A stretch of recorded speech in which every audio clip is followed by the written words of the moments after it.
내가 너를 기억하노라. 능력의 손 너를 놓지 않으리라. 그 이유 때문에 우리는 강하고 담대해야 될 줄로 믿습니다. 능력의 손이 우리와 함께 하시고 또 우리를 기억하시는 그분 때문에 우리가 찬양해야 할 이유가 있는 줄로 믿으시기를 바랍니다. 우리 젊은이들이 이 찬양 집회에서 이렇게 하나님을 찬양할 때의 그 모습이 참 여러 모습으로 나타나지요. 참 많은 모습들 가운데 하나가 참 손을 높이 들고 찬양하는 그런 모습도 보곤 합니다. 한 손을 높이 들고 한 손은 가슴에 갖다 대고 참 눈을 지그시 감으면서 그 하나님을 찬양할 때 눈물을 흘리며 찬양하는 모습들을 보곤 하는데 과연 그것이 사람 앞에서 형식적인 모습일까? 저는 전혀 그렇지 않다고 생각합니다. 하나님의 은혜가 너무나도 감격스럽고 또 그 하나님이 너무나도 좋아서 진실되게 찬양하는 그런 모습이 아닐까라고 여겨집니다. 여러분의 찬양은 어떻습니까? 하나님 앞에서 진실된 찬양을 드리고 있습니까? 우리가 하나님을 예배하는 이 자리에서 찬송을 부르는데 어떤 마음으로 어떤 자세로 찬송을 부르고 있습니까? 이게 아무런 의미 없이 그냥 무작정 노래 부르는 것처럼 입술로의 소리가 나는 그 정도에 머문다면 그거는 찬양이라고 하지 않죠. 하나님께서 그 찬양 받지 아니하십니다. 우리의 찬양에는 분명한 이유가 있어야 됩니다. 왜 찬양을 하는지 라는 그 이유가 분명히 있어야 됩니다. 그렇다면 우리가 이유를 가진 찬양이 되기 위해서는 그 이유를 통하여서 정말로 하나님을 향하여서 마음에 두 손을 들고 찬양하는 그 찬양이 되기 위해서는 어떠한 그러한 모습들이 우리에게 있어야 되겠습니까? 오늘 읽었던 이 누가복음 이 말씀은 마리아가 하나님을 찬양하고 있는 모습입니다. 그 현장이 어땠는지는 우리가 알지는 못하지만 아마 참 손을 높이 들고 하나님을 찬양하지 아니하였을까. 너무나도 기뻐서 참 즐거워하며 뛰며 그 하나님을 찬양하지 아니하였을까. 이 찬양 가사의 내용만 보더라도 마리아가 어떻게 찬양했는지 참 눈에 보여지곤 합니다. 마리아는 철저하게 하나님을 향한 찬양을 했습니다. 찬양을 받으시는 분이 누구인지에 대해서 아주 분명했습니다. 46절 말씀 보면 마리아가 이르되 내 영혼이 주를 찬양하며 나의 찬양을 받으실 분은 하나님밖에 없습니다. 고로 나는 온전히 하나님께만 찬양드립니다. 이게 아주 분명한 여인이었습니다. 그리고 마리아는 전심을 다해서 하나님을 찬양했습니다.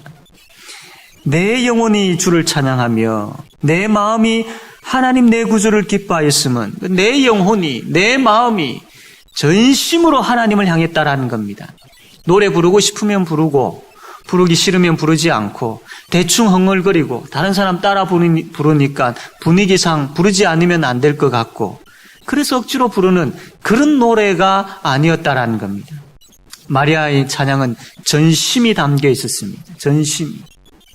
그리고 이 마리아의 찬양은 기쁨의 노래였습니다. 너무나도 즐거워하며 기뻐했습니다. 47절에 내 마음이 하나님 내 구주를 기뻐하였음은 그냥 대충 부르는 찬양이 아니었고 아무런 마음에 어떤 그 감동이 없이 그냥 하는 찬양이 아니었고 기쁨의 찬양이었습니다. 너무나도 즐거워하며 기뻐하는 찬양이었습니다. 야고보서 5장 13절 말씀 보면 너희 중에 즐거워하는 자가 있느냐? 저는 무엇할지니라 찬송할지니라. 마리아에게 즐거움이 있었습니다. 마리아에게 기쁨이 있었습니다. 그 기쁨을 마리아는 감추지 않았습니다. 그냥 흘려보내지 않았습니다. 그 기쁨을 찬양으로 나타내었던 것이죠. 마리아는 너무나도 기뻐서 하나님을 찬양했습니다. 그렇다면 이 마리아의 찬양의 힘이 되어지고 찬양의 이유가 되어지고 찬양의 근거가 되어지는 이 기쁨이 마리아 속에 있는 이 기쁨이 어떻게 시작되어졌을까요? 다시 이야기하면 마리아가 하나님을 찬양했는데 그 찬양의 이유가 무엇이었느냐라는 겁니다. 첫 번째로 마리아는 돌보시는 하나님으로 인하여서 기뻐하며 찬양했습니다.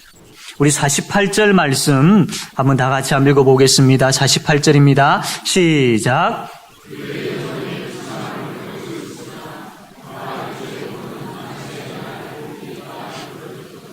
아멘, 아멘.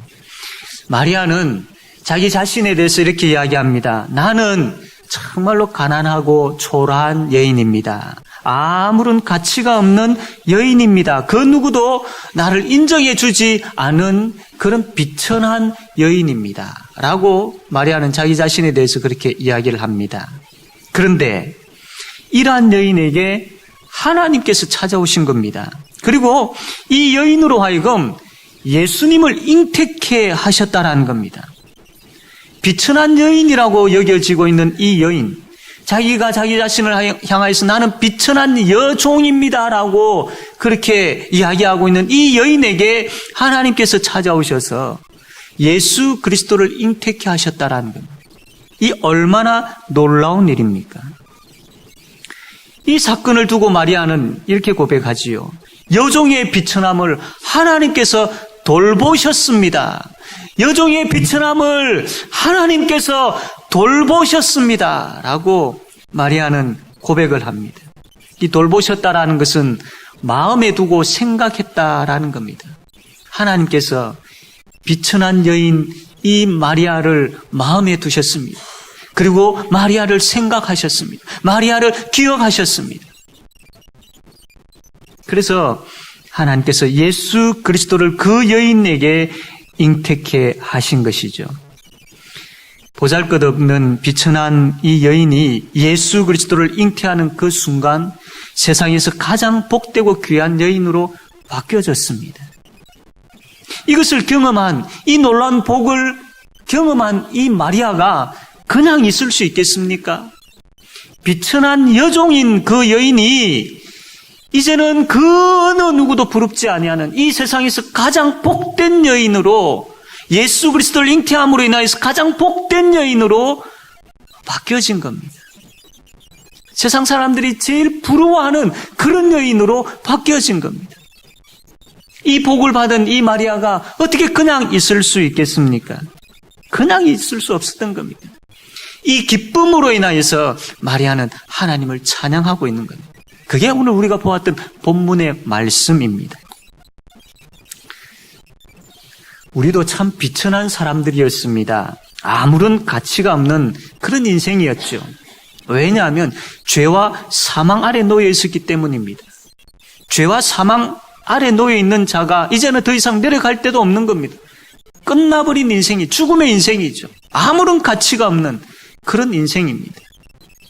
그런 우리에게 하나님께서 찾아오신 겁니다. 그리고 우리에게 예수 그리스도를 보내셨습니다. 그 예수 그리스도로 인하여서 우리가 구원받게 되어진 거죠. 즉 마리아를 돌보셨던 그 하나님께서 우리를 돌보셨습니다. 비천하고 비천한 우리에게 찾아오셔서 우리를 돌보셔서 우리에게 예수 그리스도를 보내셨고 그 예수 그리스도로 말미암아 우리를 구원해 주셨다라는 겁니다. 우리의 찬양의 기쁨이, 우리의 찬양의 이유가, 우리의 마음의 기쁨의 이유가 바로 여기에 있어야 되는 겁니다. 날 구원해 주신 하나님, 구원자 되시는 그 하나님으로 인하여 우리가 기뻐할 수 있어야 됩니다. 구원의 하나님을 기뻐하며 구원의 하나님을 찬양합시다. 이게 우리가 많이 들었던 이야기고 또 잘 알고 있는 이야기죠. 그런데 이 말을 많이 듣기는 하지만 들어도 마음에 동함이 없습니다. 구역 모임에 한번 참석을 하였을 때에 참 모여있는 분들이 이런 이야기를 합니다. 너무나도 바쁩니다. 이 시대가 너무나도 바쁘게 돌아갑니다. 여유가 없습니다. 그래서 나의 꿈은 이제 이 바쁜 게 끝나면 참 과수원을 이루어서 거기에 참 여유롭게 살고 싶습니다. 얼마나 바쁘게, 얼마나 이렇게 여유가 없이 막 이렇게 흘러가는 삶을 살았는지 잘 알 수가 있죠. 이런 바쁜 삶 가운데 바쁜 시대 속에 우리가 점점 잃어버려 가고 있는 것이 뭐냐면 구원의 기쁨입니다. 날 구원해 주신 그 기쁨이 점점 사라져 버리고 있습니다. 우리의 참된 평안을, 참된 여유로움을 어디에서 찾아야 되느냐면 나를 구원해 주신 그 하나님을 통해서 찾을 수 있어야 됩니다. 하나님이 나를 구원해 주셨다라는 그 사실을 통해서 여유와 참된 평안을 찾을 수 있어야 되는 겁니다. 우리는 외적인 그 바쁨을 통하여서 정말로 우리가 가지고 있어야 될 찬양의 이유를 잃어버리고 가고 있었던 겁니다.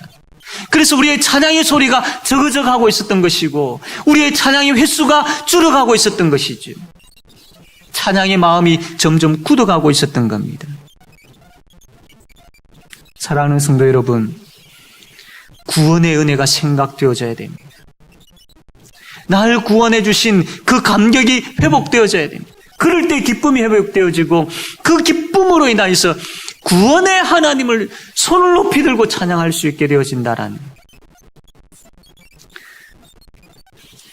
우리를 구원하신 예수님은 지금도 우리를 돌보고 계십니다. 우리를 마음에 두고 생각하고 계신다라는 겁니다. 그러므로 지금 여러분의 상태가 어떤 상태에 있습니까? 무엇이 제일 여러분들을 힘들게 하고 있습니까? 여러분, 비천한 마리아를 돌보셨던 하나님께서 지금 우리의 형편의 비천함을 아시고 우리의 형편과 사정을 돌보시는 하나님이심을 믿으시기를 바랍니다.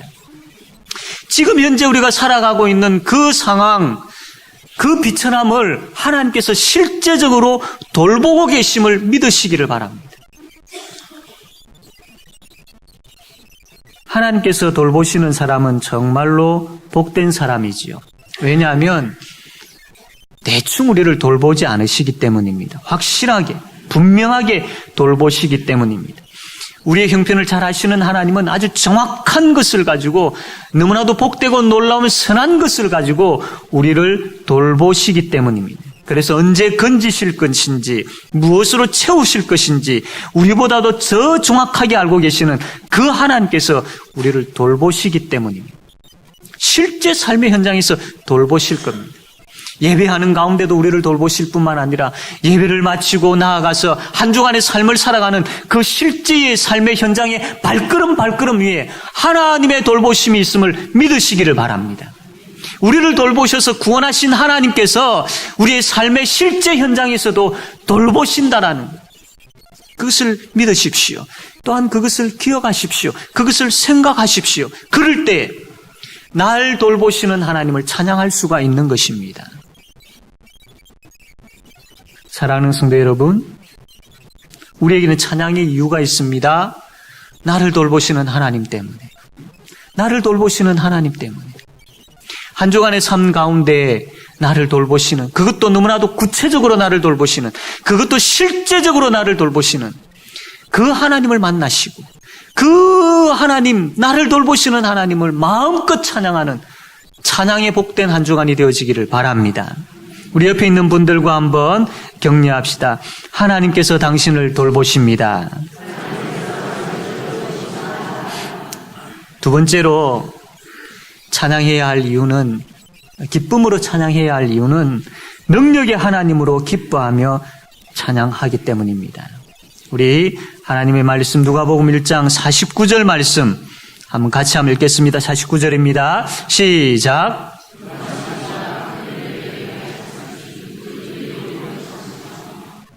마리아가 찬양하는 그 가사 내용을 보면 능하신 이가 큰 일을 내게 행하셨으니 그 이름이 거룩하시며 라고 이 찬양 가사입니다. 이게 이 가사를 가지고 노래를 부르고 있는 것이죠. 하나님께서 마리아에게 어떤 능하신, 어떤 큰 일을 행하셨습니까?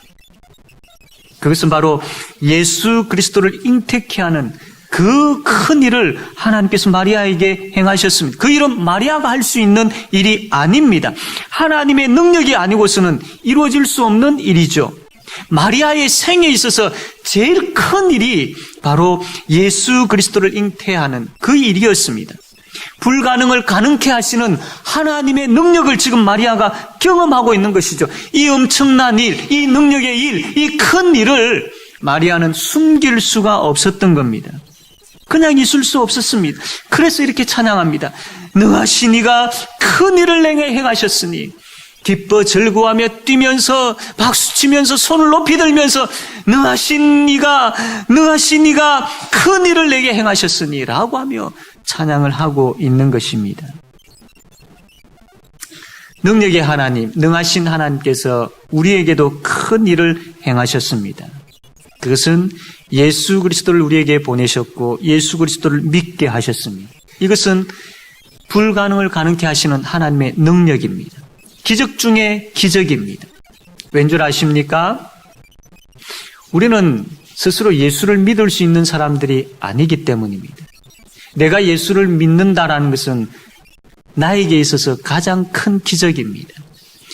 우리의 생에 있어서 가장 큰 일이 뭐냐라고 질문한다면 내가 예수 믿는 일입니다. 내가 예수 믿게 되어진 것입니다. 라고 이야기할 수 있어야 됩니다. 실제 그렇기 때문입니다. 우리가 그냥 내가 예수 믿고 싶어서 그냥 내가 교회에 나오고 싶어서 내 의지를 가지고 예수를 믿은 것 같습니까? 아닙니다. 그럴 수 있는 사람이 이 세상에 아무도 없습니다. 하나님의 능력이 있어야 됩니다. 하나님께서 우리를 교회 가셨습니다. 택하셨습니다. 예수님을 보내셨습니다. 십자가에 달려 돌아가셨습니다. 부활하셨습니다. 성천하셨습니다. 지금도 우리를 위해서 간구하고 계십니다. 성령 하나님께서 그 예수님을 우리의 마음에 모시게 하고 믿게 합니다. 그 믿음이 우리의 생각과 우리의 전 인격 가운데 역사합니다. 이게 어떻게 우리 스스로 가능합니까? 하나님의 능력이 아니고서는 설명되어질 수 없는 일이죠. 하나님의 능력으로 인하여서 우리가 예수 믿게 되어지고 그 구원을 지금 누리고 있는 것이죠. 이것만큼 더 큰 능력이 어디 있습니까? 이것만큼 더 큰 복이, 더 큰 일이 어디에 있습니까? 그러므로 이것이 예배의 이유가 되어져야 되고 찬양의 이유가 되어야 됩니다. 사랑하는 성도 여러분, 누누이 이야기하지만 주께서 우리를 구원해 주셨다는 이 사실에 대해서 여전히 우리의 마음에 큰 변화가 없는 이러한 현실을 보곤 합니다. 그러나 여러분, 회복되어야 됩니다. 복음의 능력으로 회복되어져야 됩니다. 정말 우리에게 지금 현재 가장 시급하게 회복되어져야 될 것은 구원의 기쁨과 구원의 감격입니다. 구원의 은혜가 우리 속에서 회복되어져야 됩니다. 다른 것 다 제쳐놓고라도 이것부터 정말로 시급하게 회복되어져야 될 이것부터 우리가 하나님 앞에 기도 제목으로 삼고 눈물로 구하며 간절하게 구하며 나아가야 될 부분들입니다. 이게 회복되어질 때에 우리의 예배가 회복되어지고 우리의 찬양이 회복되어지기 때문입니다. 하나님께서 엄청난 능력으로 날 구원하셨다라는 것을 믿고 우리가 깊이 깨닫게 되어지면 우리의 실제적인 삶 속에서도 하나님의 능력이 나타난다라는 것을 역시 우리가 믿게 되어집니다. 우리가 살아가는 가운데 하나님 나와 함께 하실까? 하나님 나를 도와주실까? 하나님 이 문제를 해결해 주실까? 의심이 생기는 이유가 뭐냐면 날 구원해 주신 그 하나님의 그 구원의 역사에 대해서 확신이 없기 때문입니다. 날 구원해 주신 그 하나님의 구원의 역사에 대한 확신이 있다면 우리가 살아가는 그 삶의 순간순간에도 하나님의 능력이 나에게 임하시고 하나님의 능력이 실제 나의 발걸음 가운데 역사하신다라는 믿음이 생기는 거죠. 그 믿음의 눈을 가지고 그 현장을 보게 되어진다라는 겁니다. 날 구원하시기 위해서 아들도 아끼지 아니하시고 주신 그 하나님께서 무엇인들 우리에게 못 주시겠습니까? 우리 성경 말씀 한 군데 보겠습니다. 로마서 8장 32절 말씀입니다. 앞에 나와 있는데 로마서 8장 32절 우리 다 같이 한번 읽읍시다. 시작. 자기 아들을 아끼지 아니하시고 우리 모든 사람을 위하여 내주시니가 어찌 그 아들과 함께 모든 것을 우리에게 주시지 아니하겠느냐. 아멘. 자기 아들을 아끼지 아니하시고 우리 모든 사람을 위하여 내주신 이가 어찌 그 아들과 함께 모든 것을 우리에게 주시지 아니하겠느냐. 어찌 그 아들과 함께 모든 것을 우리에게 주시지 아니하겠느냐. 아들을 주셨다라는 것은 모든 것을 이미 다 주신 하나님이십니다. 그 모든 것을 주신 하나님께서 우리가 살아가는 그 삶의 현장에 우리의 형편과 사정을 아시는데 그것 하나님께서 못 해주시겠느냐라는 거죠. 우리를 구원하신 그 구원의 능력의 하나님을 믿으십시오. 그리고 믿음의 눈으로 보십시오. 그러면 우리의 삶의 현장에 하나님의 능력의 지팡이와 막대기가 어떻게 나를 안위하시는지를 보게 되어질 줄로 믿습니다. 하나님의 능력의 지팡이와 막대기가 어떻게 나와 함께하며 나를 지키시는지를 경험하게 되어질 줄로 믿습니다. 사랑하는 성도 여러분, 이것을 우리가 경험할 때에, 이것을 확신할 때, 믿음의 눈으로 이것을 볼 때에 우리가 기뻐하며 하나님을 찬양할 수 있습니다. 우리 옆에 있는 분들과 다시 한번 격려합시다. 능력의 하나님은 당신의 아버지이십니다. 아멘. 세 번째로, 약속을 지키시는 하나님으로 인하여 기뻐하며 찬양할 수 있습니다. 마리아가 이 하나님을 찬양할 때에 너무나도 기뻐서 찬양하는데 왜 기뻐했는지 그 이유를 찬양 가사를 통해서 이렇게 고백합니다. 54절, 55절 말씀 우리 한번 같이 한번 읽읍시다. 54절, 55절입니다. 시작.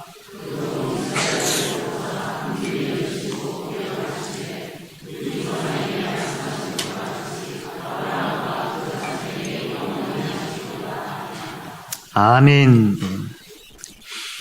마리아가 지금 이야기하고 있는 게 뭐냐면 나의 하나님, 우리의 하나님은 우리에게 약속하신 것을 기억하셨습니다. 그리고 그 약속하신 것을 지키셨습니다. 그것이 바로 예수님을 이 땅에 보내주신 것입니다. 과거에 구약시대에 우리에게 약속하신 하나님, 그 약속을 지금 나의 눈으로 보게 하셨습니다. 우리를 기억하시고 잊지 아니하시고 우리를 기억하셔서 그 약속을 지키셨습니다.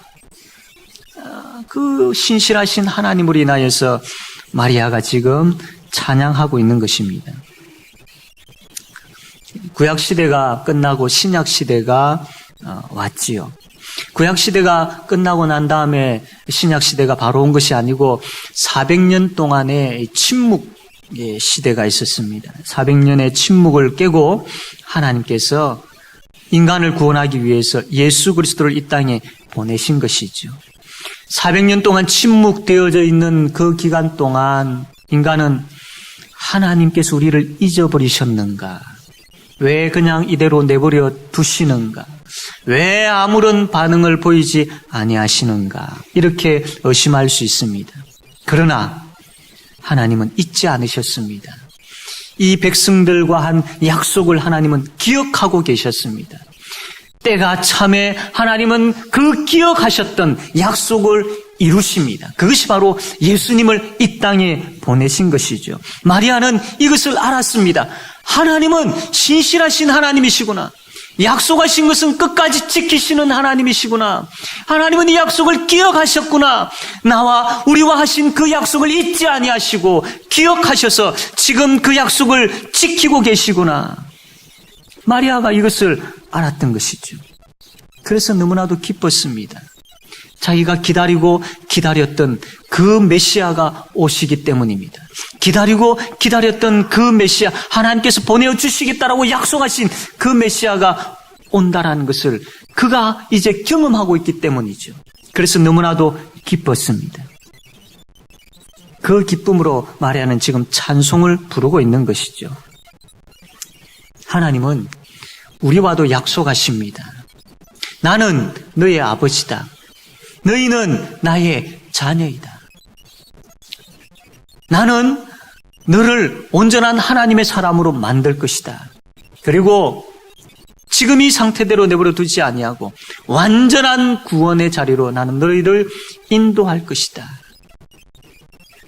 그래서 천국에서 나와 함께 즐거워하며 그 기쁨의 삶을 누리게 할 것이다. 하나님은 우리에게 이 약속을 하시는 분이십니다. 그리고 이 약속을 신실하게 지키시는 분이십니다. 사랑하는 성도 여러분, 우리의 모습을 볼 때 참 부족한 부분들이 많지요. 때로는 하나님 앞에 부끄러운 부분들이 참 많습니다. 열심히지 못했던 것, 때로는 예수님을 부인했던 순간들, 말씀과 상관없이 살았던 모습들, 사랑과 헌신은 나의 것이 아니고 남의 것으로만 생각했던 것들, 나만 생각하며 살았던 그런 이기주의적인 모습들, 회개를 잃어버린 굳은 마음의 모습들, 이러한 모습들이 있음에도 불구하고 하나님은 우리와 약속한 것을 기억하십니다. 그렇기 때문에 왜 너가 이 모양이냐라고 하시면서 내리치거나 버리지 아니하시고 하나님께서 다시 우리를 만지십니다. 다시 우리를 쓰다듬으시고 다시 우리를 이기시고 새롭게 만드시는 분이십니다. 왜? 우리와 약속하신 것이 있기 때문에 우리를 놓지 않겠다라고 버리지 않겠다라고 끝까지 완전한 구원으로 인도하시겠다라고 약속하셨기 때문에 내가 너의 아버지야라고 약속하셨기 때문에 하나님은 그 약속을 지키시기 위해서 우리를 다시 만드시고 우리를 돌보시고 우리에게 능력으로 지금도 역사하고 계신다라는 겁니다. 사랑하는 성도 여러분, 이것을 우리가 볼 수 있어야 됩니다. 지금도 여전히 하나님께서 나를 만지시고 계신다는 내 모습이 지금 이러한 모습이지만 그럼에도 불구하고 하나님께서 나를 포기하지 아니하시고 끝까지 능력의 손으로 나를 만지고 계신다는 그냥 이 상황에서 이 모습 이대로 이 부족하고 부끄러운 모습 가운데 그냥 내버려 두지 아니하시고 하나님께서 만지셔서 하나님께서 만드셔서 새롭게 더 새롭게 하신다라는 겁니다. 여러분, 신실하신 하나님을 기억하시고 신실하신 하나님을 믿으시길 바랍니다. 그때 우리 속에서 기쁨이 넘치게 됩니다. 지금 내 모습은 이러하지만 그러나 하나님의 만지심이 있기에 하나님의 만드심이 있기에 내가 변화되어질 줄로 믿는다라는 그래서 그 기쁨을 가지고 우리는 하나님을 찬양해야 되는 것입니다. 우리 옆에 있는 분들과 다시 한번 격려합시다. 신실하신 하나님께서 지금 당신을 붙잡고 계십니다. 여러분 믿으십니까? 아멘. 신실하신 하나님.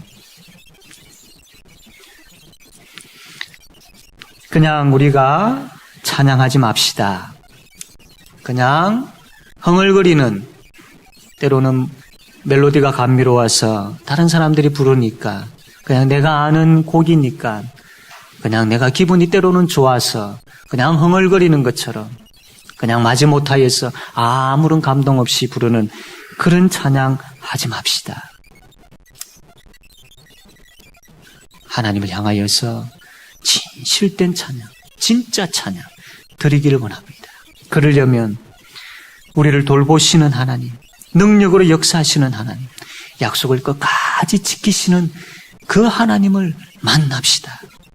그 하나님 만날 때에 그 믿음의 눈으로 그 하나님께서 나에게 역사하시는 것을 보게 되어질 때에 우리가 두 손 높이 들고 하나님을 찬양하게 되어질 줄로 믿습니다. 눈물로 하나님을 찬양하게 되어질 줄로 믿습니다. 그 하나님이 너무나도 좋아서 감격하여 하나님을 찬양하게 되어질 줄로 믿습니다. 이 찬양의 역사가, 이 찬양의 부흥이 우리에게 있게 되어지기를 바랍니다. 한 여인을 만나게 되었습니다. 병중에 있는 여인이었습니다. 참 이 치료약을 투여하게 되어지면 참 그것이 너무나도 독하여서 견딜 수 없는, 육체적으로 견딜 수 없는 그런 참 고통을 경험해야만 되는 그런 여인이었습니다. 근데 그 아주 독한 약을 투여하였음에도 불구하고 통증이 없는 겁니다. 늘 하나님과 가까이 지내는 가운데 있고 또 하나님의 말씀을 묵상하고 하나님과 깊은 교제를 나누고 있는 터라 이 통증이 없는 것이 그냥 우연이 아니었음을 잘 알았습니다. 하나님이 하셨구나. 그것을 알게 되어진 거죠. 그 하나님께서 하신 것에 대해서 참 너무나도 감격스러워서 견딜 수 없었던 거죠. 그래서 병원 옥상에 올라가 가지고 하나님을 찬양했다고 합니다. 정말 자기가 생각할 수 있는 그 찬양의 곡 10곡을 하나님 앞에 찬양을 드렸다고 합니다. 한번 상상해 보십시오. 그냥 찬양했겠습니까? 마지못하여서 대충 찬양했겠습니까? 아니지요. 진짜 찬양이었겠죠. 진실된 찬양이었겠죠. 하나님께서 그 찬양을 기뻐 받으십니다. 사랑하는 성도 여러분, 돌보시는 하나님이 우리에게 있습니다. 능력의 하나님이 우리와 함께 하십니다. 약속을 신실하게 지키시는 하나님이 우리와 함께 하시고 우리 아버지 되십니다. 찬양의 이유가 분명히 있음에도 불구하고 왜 시간을 허비해버리고 있습니까? 왜 그냥 찬양할 수 있는 기회를 놓치고 있습니까? 나중에 찬양할 수 있는 그런 참 기회를 잃어버려서 안타까워하는 일들이 없기를 바랍니다. 사랑하는 성도 여러분, 예배할 수 있고 찬양할 수 있고 참 하나님께서 주신 이 은혜의 시간 우리가 하나님을 마음껏 정말로 하나님을 향해서 기쁨으로 찬양하는 그런 복된 성도, 복된 교회 되어지기를 바랍니다. 아멘.